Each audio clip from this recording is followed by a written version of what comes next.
Antes que eu comece a falar sobre outras coisas estranhas que aconteceram durante a minha carreira de entregador, eu acho melhor explicar melhor algumas coisas. Sobre as entregas serem até 50 km de distância, o gerente do restaurante compra uma taxa adicional para pessoas que moram muito longe. Se você está a 50 km da nossa filial, por exemplo, vai custar $20 extras, que a maior parte vai para mim, o resto para o restaurante. Pode parecer um preço bastante salgado, mas acredite em mim, algumas pessoas pagam.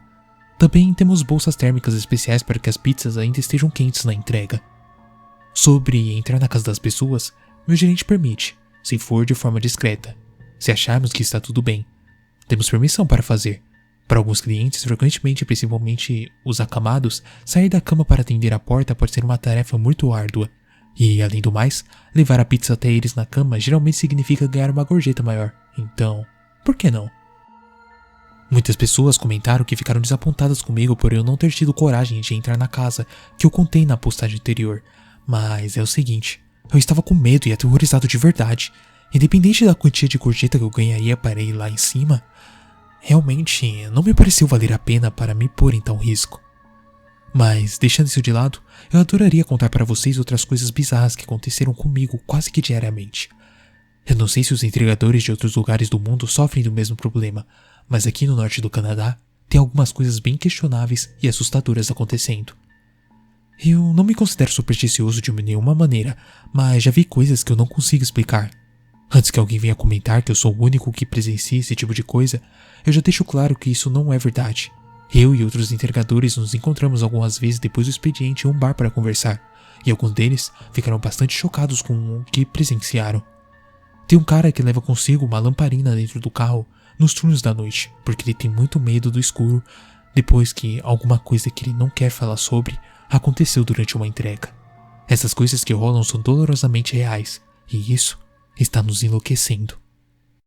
Em dezembro do ano passado, eu estava trabalhando no turno da madrugada, 10 da noite às 5 da manhã, e minha área de entrega era, na sua maioria, nos limites da cidade, junto do pé da montanha, mais ao norte.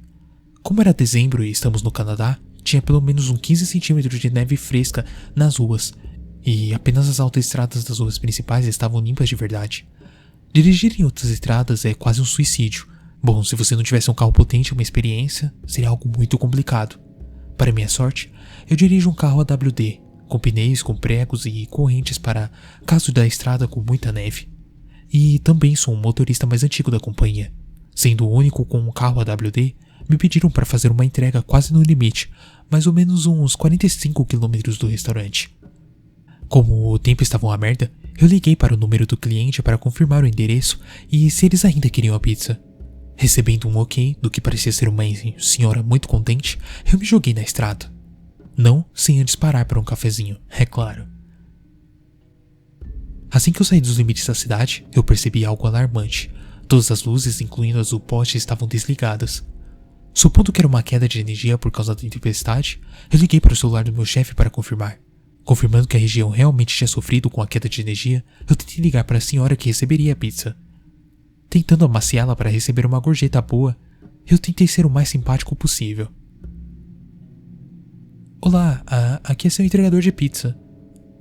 Eu percebi que houve uma queda de luz e queria saber se você ainda quer a pizza, mesmo nessas condições horríveis de tempo. A velhinha respondeu. Meu Deus, querido, eu não achei que você viria entregar mais. Os seus entendimentos são realmente incríveis. Se você conseguir chegar até aqui, com certeza irei te recompensar. A minha casa está ligada por um gerador, então você vai encontrar com facilidade. Por favor, leve o tempo que precisar. Não dirija rápido nesse tempo. Pode acontecer algum acidente. Bom, sabendo que eu tinha pescado uma ótima gorjeta, eu liguei o pisca-alerta e continuei pela autoestrada. Uma coisa que vocês têm que entender era a escuridão que estava. Já passando da meia-noite e sem nenhuma luz em volta, a única coisa que geralmente iluminava ali eram os faróis dianteiros do carro, e para melhorar, nevava pesadamente. Se meu carro morresse, ou se meus faróis estragassem, eu estaria completamente fodido. Por sorte, nada disso aconteceu. Mas aconteceu algo muito pior.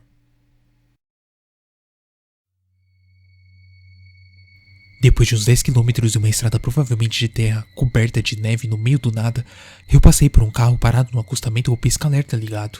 O carro estava em diagonal na estrada, e pelos rastros deixados na neve, eu pude perceber que ele tinha tentado parar abruptamente e perdido o controle. Deixando meu pisca-alerta também ligado, eu tentei inspecionar a cena.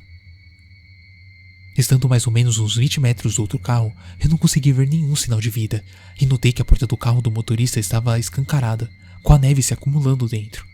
O que mais me deixou alarmado é que eu podia ver uma mancha na janela, que parecia sangue. Havia um tanto no volante também.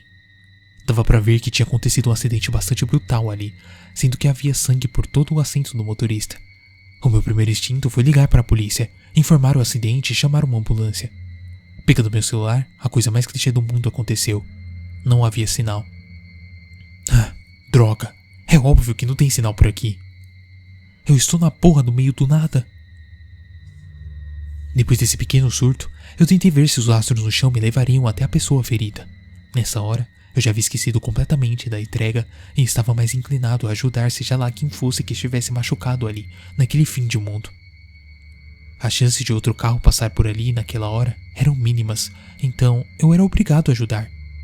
Usando as minhas habilidades investigativas de entregador, eu consegui deduzir duas coisas. Essa pessoa tinha batido em algo realmente grande, tipo um alce ou um urso adulto. A frente do carro dele estava toda amassada para dentro, e as rodas apontavam uma para a outra. Não tinha como essa coisa ter ido tão longe.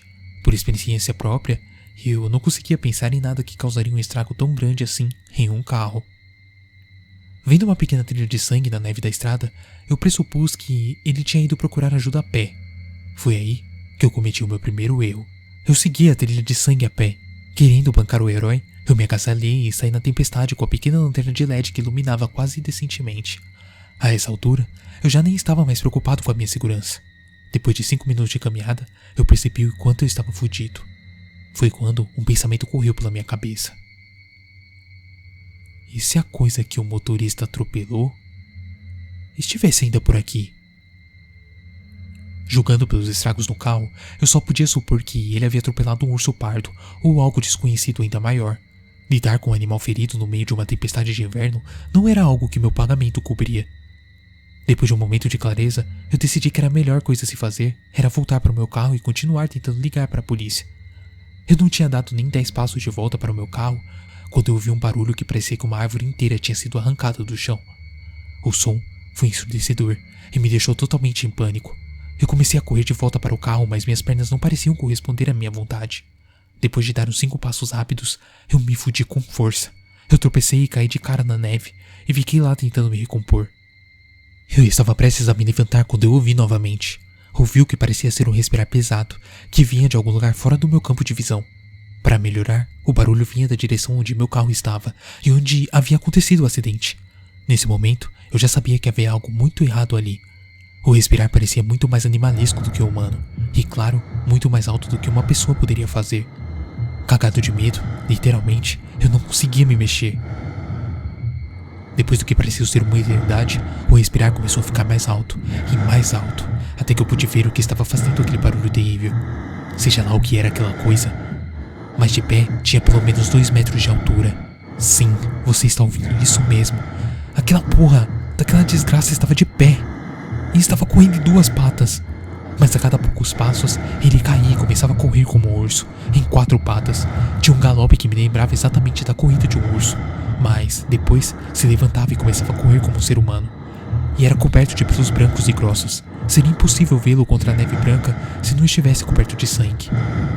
Se aquele sangue era dele próprio ou do motorista do carro, eu não fiquei lá para saber. A coisa parecia estar distraída demais para me ver, e passou por mim correndo pela estrada, ofegando mais do que nunca. Depois de mais ou menos uns 10 minutos, eu me forcei a levantar do meu morro de neve e corri até meu carro. Quando cheguei até ele, as 4 portas estavam abertas, e as caixas de pizzas estavam todas abertas e jogadas na estrada. Sem pensar na pizza ou na entrega, eu dirigi direto para a delegacia mais próxima para relatar o que havia visto. Oficialmente, o relatório diz que o motorista colidiu com um urso grande e que esse urso o arrastou para a floresta e o devorou.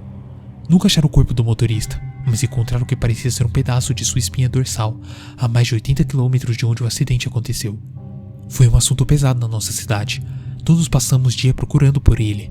Aparentemente, o cara era primo de 2º grau da senhora ao qual eu deveria ter entregue a pizza. Essa parte não me surpreendeu. Geralmente a galera que mora no interior sempre tem um grau de parentesco.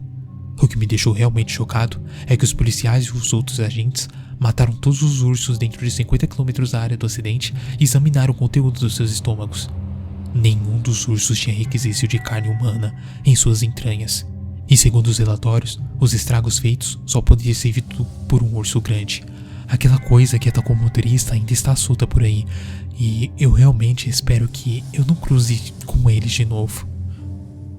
Bom, essa foi só mais uma das minhas histórias. Se vocês gostarem, eu posso trazer mais.